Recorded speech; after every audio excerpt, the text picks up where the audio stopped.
except that all of your heroes are full of shit. Very apt for both me and you to finish on this one, I think. When I saw this, I literally was like, man, that is spot on. This is from Jason Pargin, and he says, your heroes aren't gods, they're just regular people who probably got good at one thing by neglecting literally everything else. And this is the description of every single high performer that I've seen. In order to be good at one thing, you have to sacrifice more than the other people that are only doing one thing and prepared to sacrifice. And the example that I use for this all the time is Eddie Hall. So Eddie Hall, British guy, world's strongest man, 2018. And he retires with the world's strongest man trophy in the air, right? His grandma died a while ago, and he's holding it up, and he's saying, Nana, this is for you. And he's crying, and he's this big 200-kilo guy. And it's beautiful. But he also says in an interview shortly afterward that had he have not won the world's strongest man on that date, he would have been dead, divorced, and with no relationship to his kid.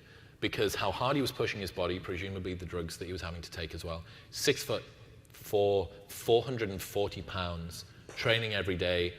He was training so hard that his relationship with his wife was breaking down. He spent no time with his kid because of how much he was traveling to compete.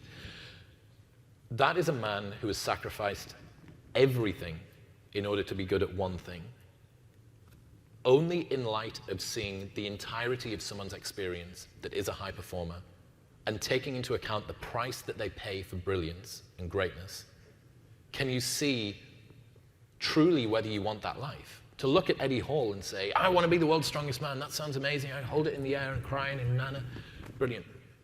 Okay, well, do you want to nearly die because of how high your blood pressure is? Do you want to have the relationship with your wife glance off the bottom of divorce because of how destroyed the relationships become? Do you want to lose every single moment that you've got with your daughter?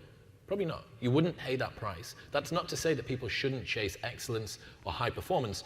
What it is to say, beware of the price that you need to pay in order to become great, and make sure that you're prepared to pay it before you go down that route.